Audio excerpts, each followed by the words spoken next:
Hello, and welcome to this episode of The Unnoticed Entrepreneur. Today, I'm delighted to have Jill Poet, who's joining me. And Jill is the co-founder and CEO of the Organization for Responsible Business. Jill, welcome to the show. Hello, Jim. Thank you very much for having me here today. It's delighted to be on my podcast. Well, it's fantastic because you're doing a lot of great work on really helping companies to be responsible and to play their part in society. So tell us, how does it matter? Why does it matter for a company to be responsible when it comes to getting noticed? Well, we always use the phrase doing good is good for business. And it was true 12 years ago. But oh my goodness, it's so much truer today because whoever your client is or your potential client, they are, whether that's a consumer, private sector, public sector, they are increasingly wanting to buy products and services from businesses that care about people and care about the environment. So you not only need to be doing those things, but actually you need to be talking about them. I've come across loads of businesses that are doing really good stuff. But if I look at their website or their LinkedIn profile or whatever, it doesn't tell me. So you've got to do the stuff, but you need to talk about it because people want to know. And if they have to make a decision between buying from your competitor and you're talking about the good things, you're getting yourself noticed and they will want to come to you. Okay, so Jill, that's fantastic. So doing good is good for business. What about the danger of being accused of, greenwashing is one of the big ones now, or making a comment just for the sake of making a comment, but not really taking action as a result. What do you think about that? That's absolutely true, Jim, and we totally support the new Green Claims Act in the UK. That is, it's not no legislation, but they're just enforcing it. So the word that we use all the time, and I bore people with it terribly, it's got to be authentic. And it's a good thing. You need to be careful as well, because sometimes small businesses can say things that maybe the advertising people don't like, which they've said with no intention of misleading. So you do have to be careful.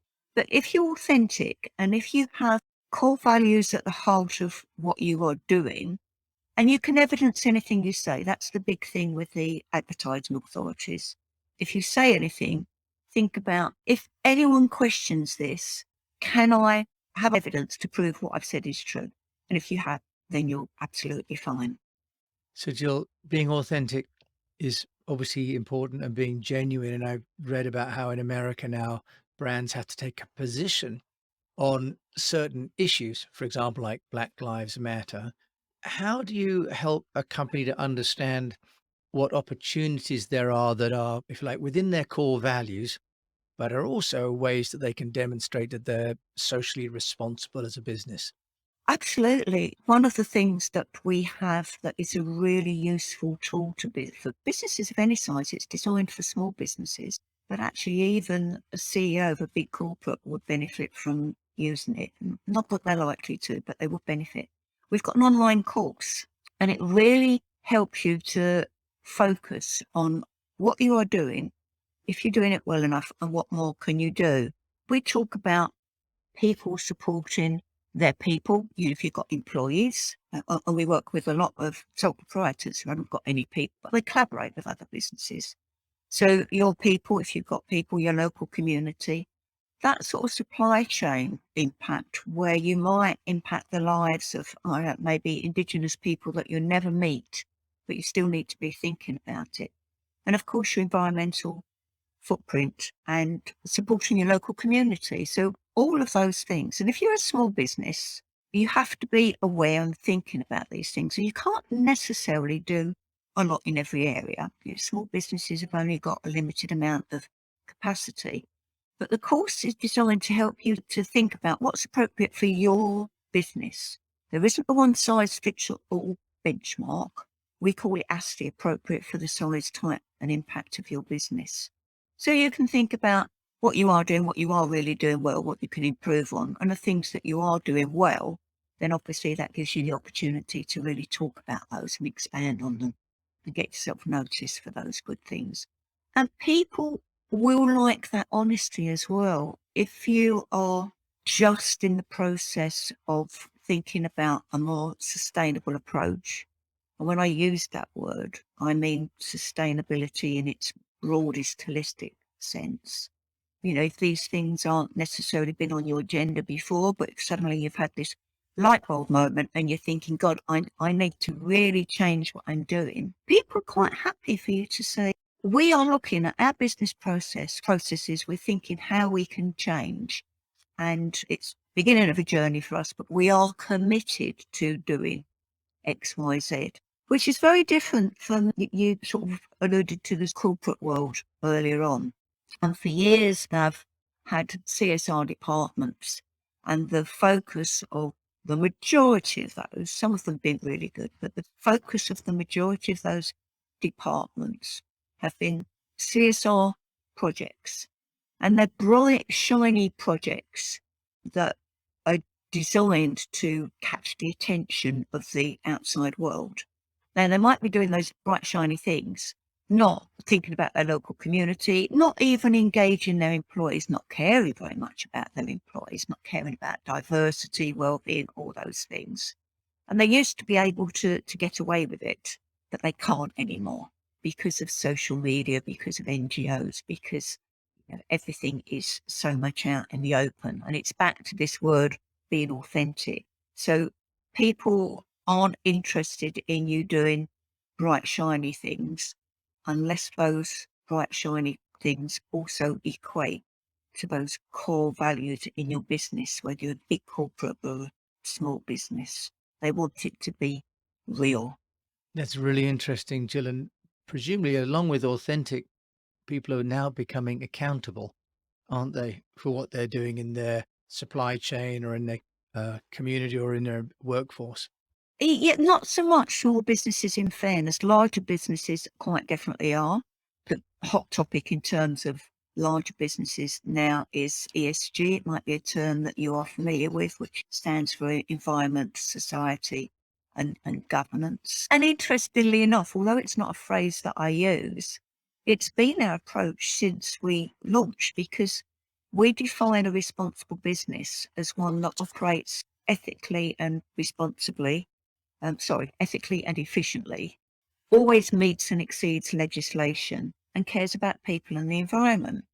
So to be a responsible business, yeah, absolutely, you need to be proactively trying to make a positive difference in terms of people and the environment. But you need the right systems in place. You need to be efficient. You need to meet legislation. And unless you're doing all those things, you're not a responsible business. And that package together actually is pretty much what ESG is. So we've been doing it for 12 years, long before it was sexy or had a specific name. It's just good business. And it's what we say, it's just good business for doing all these things. And again, doing good is good for business. So you're a responsible business, you're operating efficiently, responsibly, you're going to be a really profitable business, and people are going to like what you're doing. You're going to get noticed. They're going to want to work with you. Okay, so you've mentioned there being good business. Do you think that ESG, or it used to be called the triple bottom line in big companies as well years ago, impacts profits? Is it expensive, Jill, to be a responsible business? Because it used to be that it was really sort of a PR budget item, CSR. Do you see it changing in terms of affordability? First, for small businesses, it's not an expense. It absolutely isn't an expense.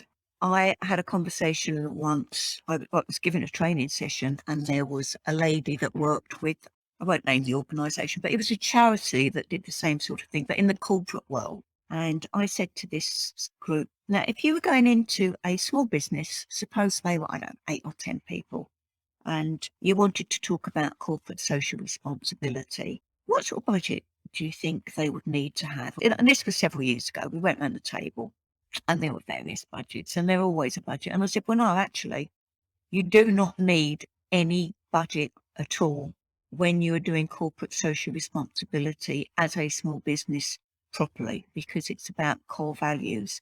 It's not necessarily about those projects.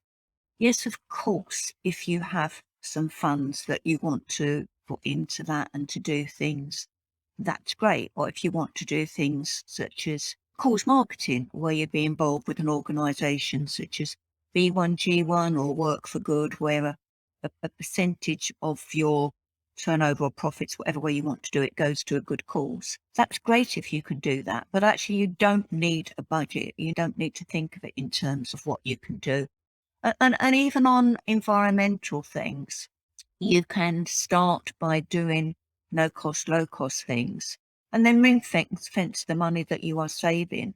If you want to maybe consider buying new equipment or something like that is going to be more environmentally friendly. And quite often as well, there are ad hoc schemes across the country where you might get some funding to support any purchases that will help you be more environmentally friendly. I Yeah, will just add with that, it can be complicated because we've all heard the big drive for things like, buy an electric car, buy an electric car. If you're going to change your car or your business vehicle anyway, it needs changing, then yes, absolutely. But if you have a car that hasn't got particularly high emission impact, reasonable miles per gallon, and you don't do a lot of mileage, the most environmentally friendly car that you can have is the one that you have already got, because people don't understand the carbon that's embodied in the building of such vehicles and such equipment. So you have to be very careful that you have to do the right things, but don't just get carried along the sexy wave and stuff that's out there that makes you think, yeah, got to do that. It's a bit of that's thinking really about interesting. sometimes. But really, very interesting. I say in the same way, I suppose that kindness doesn't cost anything, does it, to other people?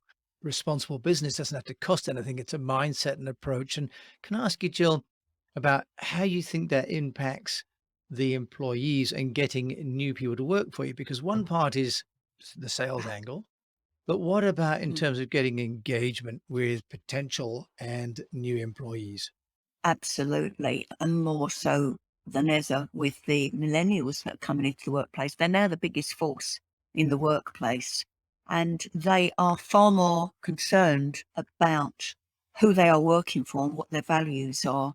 And we have got several of our more recent members in the last couple of years have actually walked away from really good careers with a good salary, all the perks, etc., because the company's ethos doesn't feed their souls, and they've come away and they've started their own business to do things the way they want to. And several of them, which I absolutely love, it excites me so much.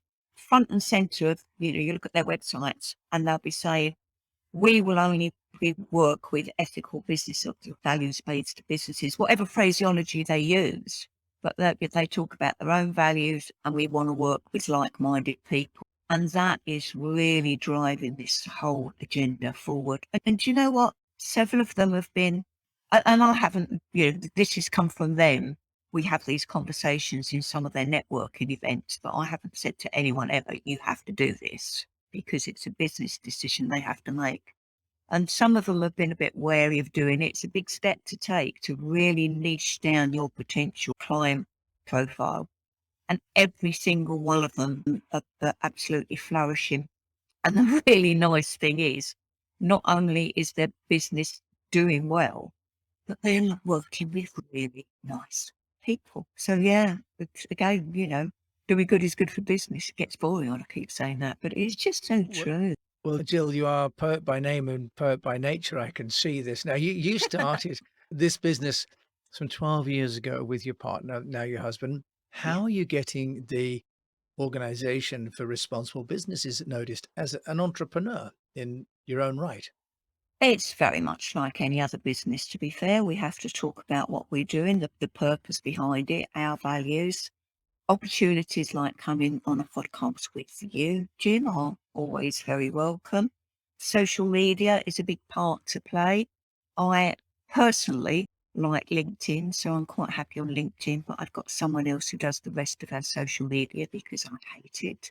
But it is important, so you have to know what platforms are there for you. And things like blogs. Look at your website on the About Us page. don't have the ubiquitous, we've been in business for 20 years and can provide the best ever service and products, because everyone can say that. What makes you different? What makes you stand out? What makes you get noticed? Your values will help you get noticed. And these are all the things that every business needs to think about and drive forward. And it's the old story, isn't it? Sometimes when you're really busy, well, two things. When you're really busy, you forget to do that because you're too busy. Or conversely, if trade is really bad, you haven't got much money, so you don't do some of the things that you should do. But you need to get that going permanently.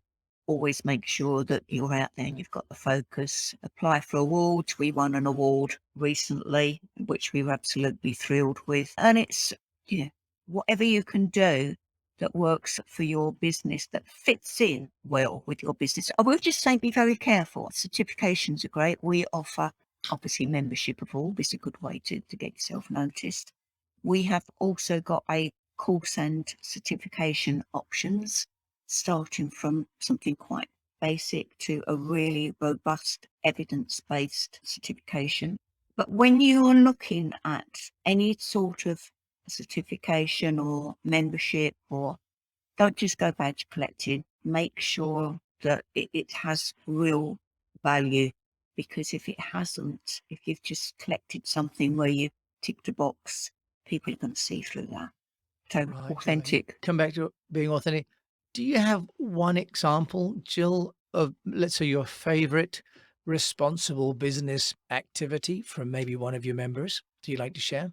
My favourite responsible business activities. Do you know that's really so hard to say, because we have so many great members doing so many interesting things. So many of the millennials have got a particular focus on the environment, and we've got a lot of copywriters. And of course, because they write and they're passionate about the environment, they're knowledgeable as well. And there's stuff that they write about the environment on LinkedIn, several of them. So that's probably one of my favourite things, just seeing these businesses not just promoting themselves as a business, but talking with purpose about what they believe in, what they're passionate in.